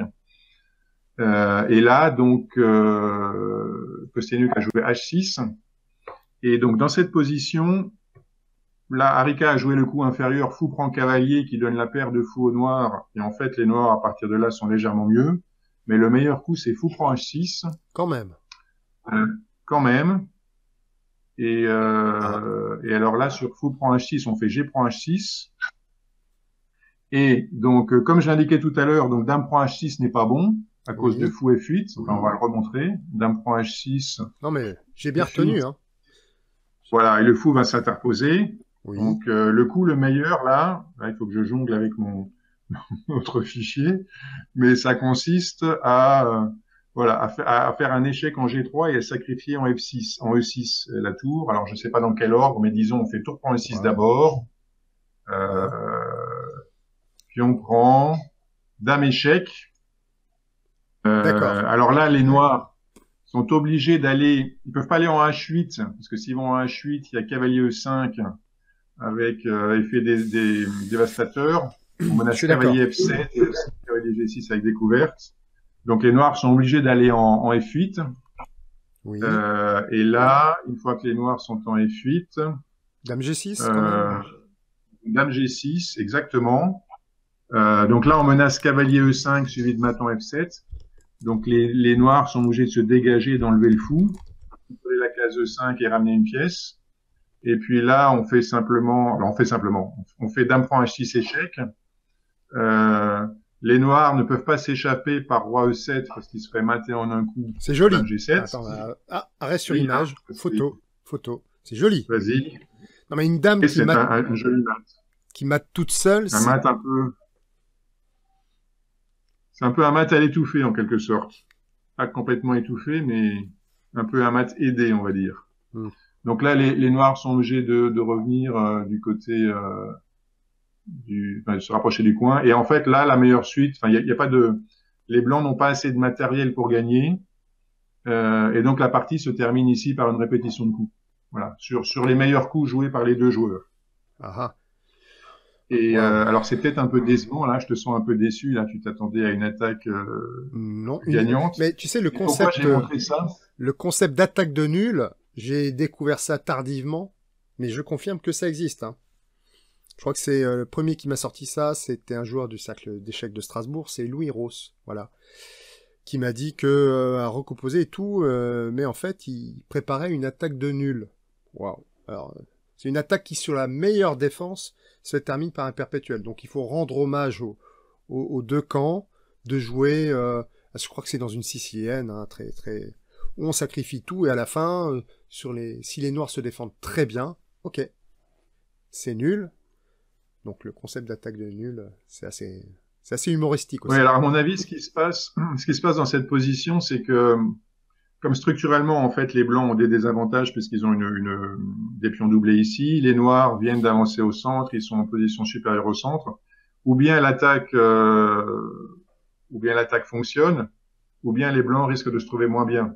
Donc c'est pour ça, dans cette position, ils n'ont pas vraiment d'alternative à rentrer dans cette variante un peu forcée qui apparemment, je dis apparemment, hein, parce que c'est sous toute réserve, comme c'est assez compliqué, aboutit à une partie nulle. Et donc c'est difficile en fait de trouver. Attends, j'essaie de reprendre la main. À partir du moment où on joue fou G5 avec les blancs, c'est pas évident. Si les noirs jouent D5, bon, de trouver un autre plan d'attaque pour les blancs. Et j'ai écouté la conférence de presse là qui a eu lieu juste après la partie. Et donc Carlsen, évidemment, on lui a posé la question pourquoi a-t-il joué roi B1? Donc, qui est un coup qui, tu sais on quoi, va le voir. Je peux peut-être retrouver des extraits de la conférence de presse. Je suis pas sûr, mais vas-y, pendant que tu en parles, je vais essayer de retrouver ça. Vas-y, hein. Ouais, donc il disait en fait, en fait, il semblait dire, c'est comme ça que j'ai interprété son commentaire. Il y avait d'autres possibilités, mais j'estimais qu'elle ne donnait pas plus que la nulle. Par conséquent, j'ai préféré jouer roi B1 pour trouver dans une finale où je peux avoir un petit avantage. Et donc ça résonne particulièrement bien avec cette variante de nul forcé là, quasi forcé qu'on vient de voir. Alors je te laisse chercher la. Bah c'est bon, j'ai mise. Donc effectivement, là on voit la conférence de presse de la. Ah, je sais pas si on l'entend là. Alors il montre précisément là. Alors il montre, ouais. Là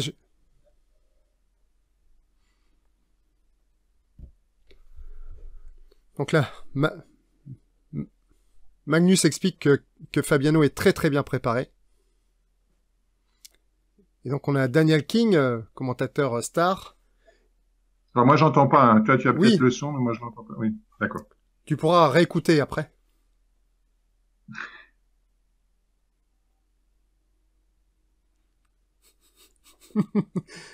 Ok. Ok, donc là, oui, ça a dû passer dans cet extrait. Enfin, il a dû faire une allusion en disant, bon, si c'est une variante qui est plus agressive mais qui donne que la nulle, c'est pas forcément intéressant de la jouer, en fait. C'est ça qu'il voulait dire. Donc c'est pour ça, je pense qu'il a joué, il a joué ce coup roi B1 qui immédiatement permet au noir. Roi B1, nouveauté. Alors nouveauté, ouais. Donc c'est là qu'il a dévié. Donc l'inconvénient de ce coup, qui est un coup, on va dire, prophylactique de défense protégeant A2, c'est que après Dame A5, Oui. ou bien on défend le pion A2, le pion A2 est attaqué. Là, c'est évidemment grave, hein, puisque c'est la menace, c'est Dame prend A2 suivi de Dame A1 mat. Ok. Ou bien on joue A3, ou bien on accepte l'échange des dames en jouant C4, qui est finalement le choix qu'il a effectué. Mais A3, ça paraît très dangereux parce Oui. que ça permet aux noirs d'avancer assez facilement. Ils jouent C4, ils chassent le fou. D'abord C4? Ah, pas B5, B4. D'abord C4, ok. Et Oui, parce après? que alors effectivement B5, B4, c'est latent et ça peut venir après, mais là on a un truc très intéressant pour les noirs, c'est de jouer. Alors, je sais pas si l'ordre de coup est important ici, mais peut-être on joue cavalier E4 tout de suite. Ok, attaque Et les dames. l'idée, c'est qu'après, on joue D5 pour protéger le cavalier E4. Bon, alors par exemple, là, le mieux, c'est probablement de jouer Dame C1, même si ça paraît très passif. D5. Et là, les noirs ont plein de menaces. Ils peuvent menacer de faire un sacrifice en C3, ou ils peuvent menacer de sacrifice en A3 par le fou. Et il y a toujours cette possibilité de faire une attaque un peu plus lente avec B5, A5, B4 et d'ouvrir la ligne sur le roi blanc.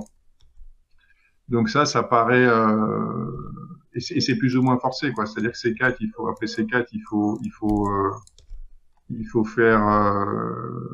retirer le fou dans cette position, et après le cavalier peut venir en E4, les noirs jouent D5, voilà. Donc ça paraît pas vraiment jouable, et donc C4 est le coup qui a été joué. Alors on pourrait aussi envisager B3. Ça, j'avoue, j'ai pas regardé, mais on voit bien que C3 serait faible, donc peut-être que cavalier D5 là est un coup. Ça a l'air d'ailleurs très fort, cavalier D5. Ah oui, ça a l'air embêtant, hein. Ça attaque C3 et si Parce que pour C4 caille défendre, C3 échec. alors, on Et puis voit que après, il y a fou qui arrive sur la ouais, c'est grande ça. diagonale. Parce que roi B2 pour défendre, on n'a même pas trop envie d'y penser parce que ce qui va arriver après, c'est carrément fou F6, hein. Oui. On voit les comment dire, le pion C3 qui est cloué, on met le paquet dessus et je vois pas trop comment Oui, les là, blancs sont. c'est plié, là. C'est plié. C'est foutu. Donc B3 est un très mauvais coup. Donc il y a pas d'autre choix que de jouer C4. D'accord. Voilà. Et là, alors après C4, évidemment, les noirs échangent les dames. Oui. Et donc là, on rentre on va dire, dans une finale. Dans une nouvelle phase de jeu. Enfin, on peut dire qu'on est peut-être encore dans le milieu de jeu, mais disons qu'on se rapproche de la finale et on a du mal à croire que les noirs puissent vraiment avoir des problèmes. Certes, ils ont un pion D arriéré, mais les blancs ont un pion doublé, enfin des pions doublés sur la colonne C. Voilà, donc là, c'est un succès. L'ouverture est un succès pour Caruana à ce moment-là. Donc je pense que c'est important de passer un peu de temps avant cette position parce que là, enfin c'est avant à mon avis que ça s'est joué. Oui. Ici, après, on verra que même si en fait Carlsen a créé des micro-chances dans une finale, on va voir de foot leur opposé, en réalité les Noirs sont complètement roqués dans cette position. Oui. Donc là, on peut, à mon avis, je pense aller plus rapidement. Oui, je suis d'accord. On va maintenant peut-être traiter la suite de la partie plus rapidement sans rentrer dans des variantes, mais comme tu disais, c'est avant qu'il s'est passé des choses, et Magnus l'a même dit que Fabiano Caruana était très bien préparé, il a rien obtenu, on le sent vraiment un peu... Enfin voilà, il obtient rien, même si, visiblement, il a peut-être dû quand même préparer le coup roi B1 avant cette partie, hein, liée aux vidéos. Ouais. Je sais pas exactement ce qu'il a préparé parce que pour autant que je me souvienne, il a commencé à réfléchir à partir du coup tour HE1 qui devait être juste après cavalier F6. Moi, je reviens rapidement en arrière. Il a commencé à réfléchir à ce moment-là. Mais après, quand un joueur commence à réfléchir, on ne sait pas si c'est exactement parce qu'il est enfin s'il est s'il est au bout de sa préparation ou si simplement il révise dans sa tête les variantes qu'il a prévu de jouer dans les coups qui suivent. Donc c'est pas forcément un indicateur de la fin de la préparation, mais c'est là qu'il a commencé à réfléchir. Donc on ne sait pas où en fait il a dévié. Ou troisième possibilité, il fait croire qu'il ne connaît pas. Donc voilà, il lance une fake news contre fake news. T'as voulu me faire croire que ouais, mais moi je te fais croire aussi que je connais pas. Bon. Donc peut-être que roi B1 était effectivement le coup préparé et puis il se disait j'ai des petites chances dans cette finale. En réalité, alors il y a quelques petits moments qui sont encore intéressants, mais on peut passer rapidement là les coups qui viennent. En fait, Ok, H6, là, les noirs veulent éviter cavalier G5, puisque ok. l'idée c'est d'essayer de gagner la paire de fou. Hein. Souvent dans cette position, si les blancs ont la paire de fou, ils peuvent continuer à Alors Claude, jouer. question. Ouais. Toi, le fou, combien tu lui donnes de points? Est-ce que tu donnes Bon, 3 c'est pas points une, comme le cavalier ou parce qu'on parle de gagner la paire de fou, gagner. Alors, pourquoi ici, si j'avance un petit peu H6, les blancs vont passer du temps pour aller chercher un fou et finalement en gagner un. Enfin, échanger leur cavalier contre un fou. C'est qu'ils estiment que le fou, ça vaut plus que le cavalier. Ah ben, on estime que le fou, de manière générale, hein, sans information particulière sur une position précise ou un peu plus que le cavalier, parce qu'il a un rayon d'action qui est beaucoup plus grand et il peut facilement attaquer d'une aile à l'autre. D'ailleurs, si là on le met en E4, ben, il peut attaquer B7 et H7, alors qu'un cavalier a un rayon d'action plus étroit. D'accord. Donc, en particulier vers les fins de partie, s'il y a des pions sur les deux ailes, le fou va être typiquement plus fort que le Plus cavalier. fort. Il y a Et aussi bien évidemment, ça, oui, Alors, moi, ça quand je pose dépend, quand je pose des ça questions de ce dépend de la type, position. bien sûr, ça dépend de la position, tu as entièrement raison. Quand je pose ces questions, c'est que un peu pas un piège, mais c'est-à-dire qu'il faut se dire bon bah tiens le fou ça vaut 3 points comme le cavalier. Bobby Fischer dans son livre Bobby Fischer Teaches Chess donne une valeur au fou de 3,25 points. 3,25. Donc au cavalier 3 points. Donc il y a même dans la littérature échiquienne, on parle parfois de gagner la petite qualité.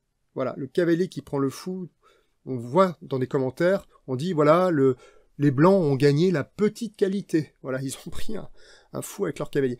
Alors cette idée de 3,25 ou de paire de fous qui vaudrait 6,5 points, évidemment la paire de cavaliers, les cavaliers sont pas complémentaires, hein, ils sont parfois même enchaînés, c'est pas génial. Mais la paire de fous est complémentaire, il y a même un bonus, 6,5 points.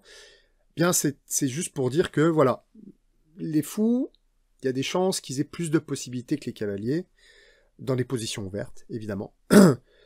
Bon.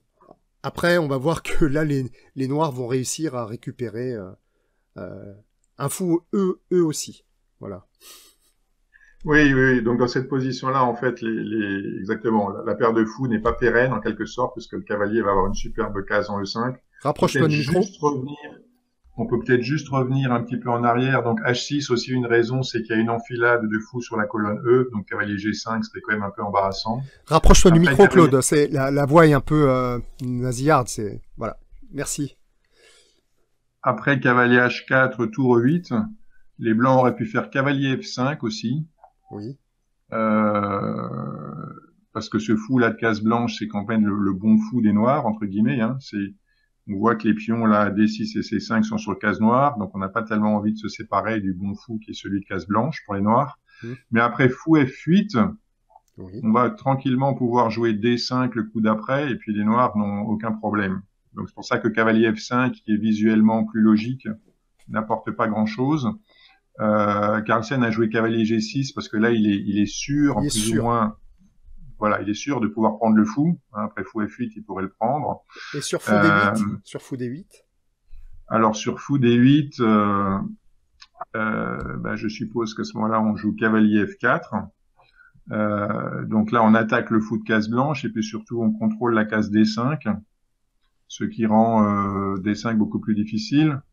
En plus, la case D8, c'est la case naturelle de l'autre tour. C'est vrai. Donc, c'est pas les noirs ont encore des petits problèmes pour arriver à bien se mobiliser dans cette position.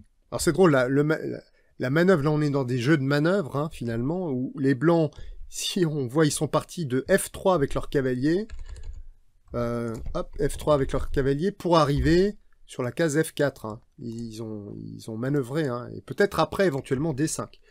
Tiens, ça me fait penser, pour contrôler la case D5, le cavalier, il en met du temps hein, pour y arriver. Ok. Donc je remets la position pour le cavalier G6. Voilà, donc après KI G6, donc bon, Caruana a vu rapidement que c'était pas un problème de céder en fait la paire de fous, parce que il allait pouvoir régler ses derniers problèmes de développement. Le pion F2 là est attaqué. En plus, Oui, si on joue F3, ben il y aurait quand même cavalier F2, puis on pourrait échanger le fou D3. Donc tour E2 semble être le seul coup. Puis après cavalier E5, on attaque à la fois le fou D3 et le pion C4. Alors le pion C4, on peut pas le prendre effectivement parce qu'il y a une enfilade sur la colonne E. On a la tour en E7. Mais par contre, on va pouvoir prendre le fou en D3 puisqu'il peut pas s'en aller dans cette position. voilà. Donc les coups suivants, on se passe de commentaires. Tour D7 parce que le fou E6 est cloué. Voilà. On va perdre le pion D6, mais on va gagner le pion C4. Donc là, en fait, on va dire quand on voit ça, là on profite du fait après tour D8 que le fou est cloué. Enfin, il peut pas bouger parce qu'il y aurait mat en D1. Hein, si le fou prend C5, on a le mat du couloir. Ce serait un petit peu ballot. Oui, un peu. Ah, on va le Voilà, jouer. Allez, mat du on va couloir. le jouer. Allez, on va se Ah, faire plaisir. alors on va se faire plaisir. Attends, c'est pas fini. C'est fini. Et voilà. D'accord. Donc les blancs jouent tour D2. Fou prend C4, roi C1 pour protéger la tour. Bon, et alors là, c'est assez intéressant quand même, parce que quand on voit cette position, on se dit, bon, bah, c'est complètement nul, la partie pourrait s'arrêter là. S'ils n'étaient pas obligés de jouer, je crois qu'ils sont obligés de jouer 40 coups avant de pouvoir se proposer nul. Ah, c'est possible, Mais oui. on se dit que peut-être même nous, des joueurs de notre force, on aurait une chance de pas perdre cette position. Mais ce qui est assez intéressant quand même, c'est de constater que Carlsen a eu après des micro-chances parce que il va arriver à gagner un pion. Et alors, ce qui est assez intéressant, bon, il va gagner un pion forcément, mais pardon, il va gagner un pion, mais après l'échange des tours, et forcément en finale de foot couleur opposée, un pion, ça suffit rarement pour gagner la partie. Je vais faire dérouler la Voilà. suite pour aller jusqu'au bout. Hein. Les micro-chances, effectivement, là, les blancs gagnent un Voilà. Alors on pion. peut s'arrêter là. On peut s'arrêter là si tu veux juste 2 secondes, sauf si tu me dis qu'on prend vraiment trop de temps pour cet enregistrement, parce que c'est assez. Il y a une remarque intéressante là. Alors j'ai pas les droits, les copyrights là-dessus, mais quelle est, quelles sont les chances éventuelles pour les blancs d'aller gagner cette finale? En fait, ce qu'il faut pour gagner une finale, c'est s'arriver à se créer des pions passés. Bon, d'une part, ou pouvoir prendre d'autres pions. Donc là, on voit qu'il y a quand même quelques points faibles dans la position noire. Enfin, un point faible, c'est le pion A6 A6. et Ok. E6. Alors idéalement, si les blancs avaient le temps, ce qu'ils voudraient faire, c'est monter le roi jusqu'en A5 pour attaquer le pion A6. Et là, il faut que les noirs s'assurent qu'ils sont suffisamment dans les temps pour faire roi D7, C6, B7, le cas échéant, enfin, pour D'accord. protéger ce pion faible. Parce qu'une autre option pour les noirs, à partir du moment où ils décident qu'ils vont donner un pion, parce qu'en fait, oui, on l'a pas dit, mais dans cette position-là, Caruana n'était pas du tout obligé de donner un pion, il aurait très bien pu garder des tours, par exemple jouer tour C8 ici, il n'y a aucun problème, ou alors même le coup d'après, après B6, fou F4, euh, qu'est-ce qui se passe? Oui, il peut jouer tour E8 s'il veut. Enfin, voilà, il n'est pas du tout obligé de donner ce pion. D'accord. Après, il est un peu embêté ici parce qu'il a les 3 pions sur case noire, donc effectivement, il va pas avoir le temps de les bouger tous et de ramener le roi. Donc il en perd un. Et donc là, l'idée, Caruana, simplement ce qu'il veut faire, c'est être sûr qu'il arrive à faire une chaîne de pions à l'aile roi qui soit pas attaquable, avec juste la base F7 qu'il faudra défendre avec le fou, et s'assurer qu'il a le temps de ramener le roi à l'aile dame pour protéger le pion A6. Mais ce que Ok. je voulais dire, c'est que l'autre option pour lui, ça aurait été de, quand je cherche à quel endroit, peut-être ici, de donner tout de suite le pion C5 en jouant A6. Ça paraît assez stupide, mais en fait, l'idée, c'est que dans cette finale de fou-là, ça semble être plus facile de défendre. Pourquoi? Parce que la base B7 peut être défendue par le fou sur la grande diagonale. Et là, on voit pas vraiment comment les noirs arrivent à créer même des micro-chances. Voilà, c'est juste ça que je voulais dire. C'est une D'accord. autre option Waouh, mais à ne pas. c'est des analyses très fines pour savoir, bon, avoir des faiblesses, mais être sûr de pouvoir les défendre. De pouvoir les Foot, défendre, ouais. bon, foot couleur opposée, en tout cas, pour aller jusqu'à la fin de la partie, je fais dérouler assez rapidement. Voilà, on pourrait traiter aussi de ces positions-là, mais je pense que c'est pas finalement l'objectif de de rentrer dans des choses très pointues comme ça. Voilà, il joue certainement pour atteindre le 40e est déjà atteint, là. Donc on est au 50e coup maintenant. Voilà, et puis... Ok. F5. Oui, alors là, là, il y a quand même... Ouais, là, il y a quand même des trucs intéressants juste à la fin, effectivement. Déjà, ce qu'on constate, c'est qu'à partir du moment où les blancs ont ce pion passé C ici, les noirs se retrouvent dans une situation où ils n'ont plus que le fou à opposer à l'aile roi. Donc il fallait qu'il s'assure, Caruana, lorsqu'il est rentré dans cette variante, qu'avec le fou tout seul, il arrive à contrôler le roi blanc adverse. Ce qui n'est pas forcément évident, à l'œil nu comme ça. D'accord. Et donc à la fin, notamment, il y a une chose très importante. C'est ce qu'essaie donc de faire Carlsen ici, c'est de créer un pion passé à l'aile roi, clairement. Donc ce qu'il veut, c'est jouer typiquement là s'il peut. Donc oui, après x2, bon, F5 comme il a joué. Si jamais Caruana fait l'erreur de faire G prend F5, c'est une grosse erreur. Bon, il a un pion H passé. Donc là, la première chose qu'il fait, c'est qu'il joue fou F4. Fou F4, c'est joli. C'est joli. Ça crée comme une sorte pour empêcher de... le fou de revenir. Ouais. Et après, le pion H va à dame. Voilà. Mais même, en fait, s'il n'y avait pas cette ruse fou F4, le fait d'arriver à avoir un deuxième pion passé, c'est décisif pour les blancs. Donc, okay.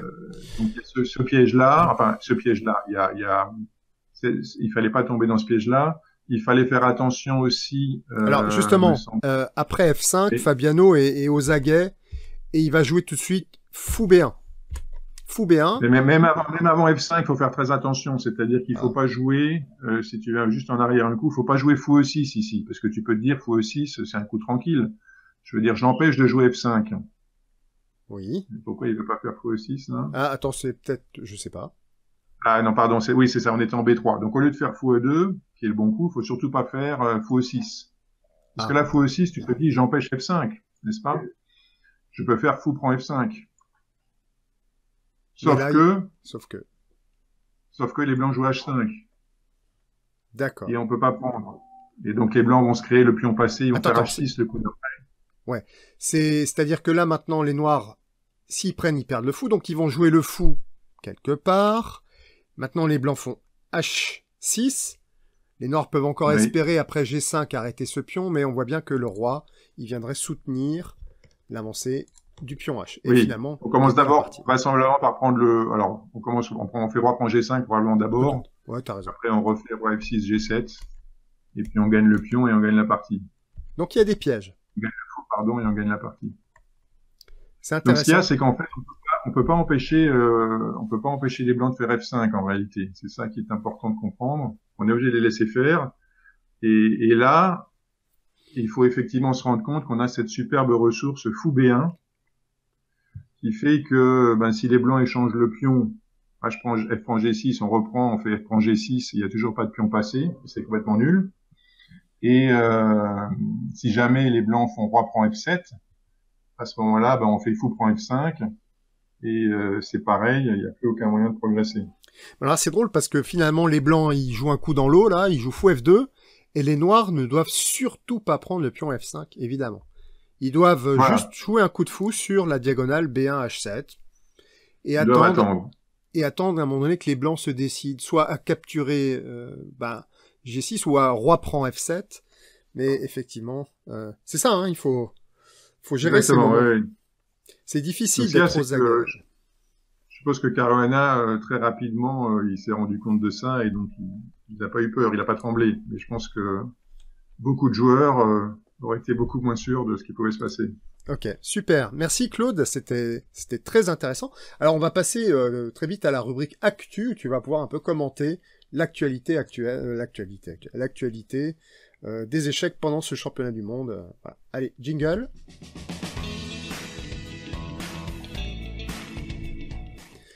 Voilà, donc on revient là sur le site Chessbase avec, il y avait l'interview la conférence de presse de Magnus Carlsen et puis Fabiano Caruana.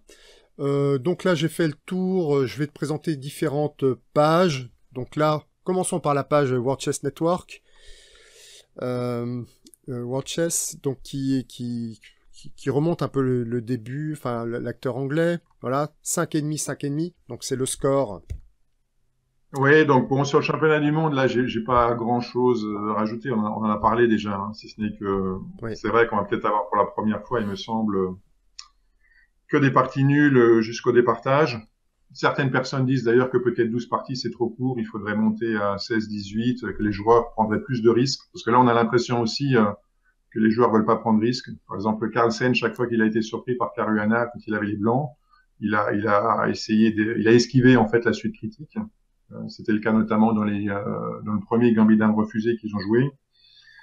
Donc on a l'impression que perdre une partie, c'est beaucoup trop grave pour qu'ils soient prêts à prendre des risques. Peut-être que si le match était plus long, il y aurait plus de prise de risque.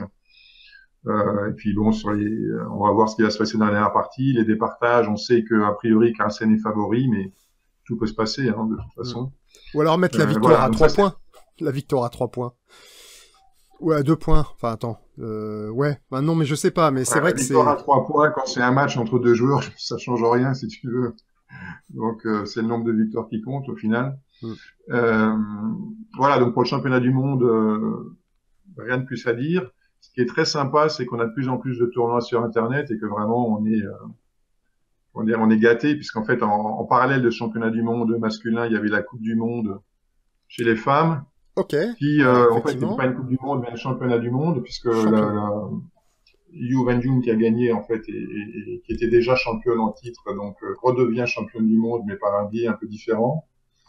Le truc intéressant, c'est qu'apparemment, ils ont décidé de remettre un peu d'ordre dans leur système, parce que c'est vrai que ce type de Coupe du Monde, où le vainqueur est en fait déclaré champion du monde, pour moi, c'est pas un bon système. C'est-à-dire que ça devrait permettre de désigner un challenger ou évidemment ou éventuellement un candidat, mais ça devrait pas déterminer qui est champion du monde. Donc chez les hommes, il y a ce même mécanisme de World Cup qui existe, et les deux premiers sont qualifiés au tournoi des candidats.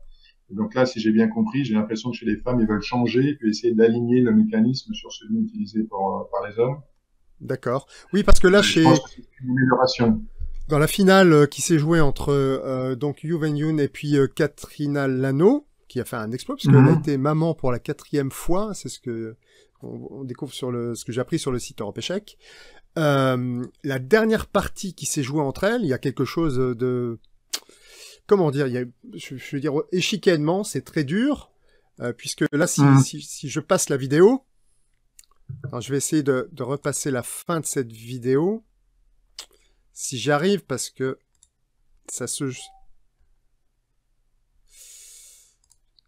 Ah, je sais pas si... Voilà, là, on va voir peut-être... Ah bah non, ouais, je peux pas montrer. Je peux zoomer.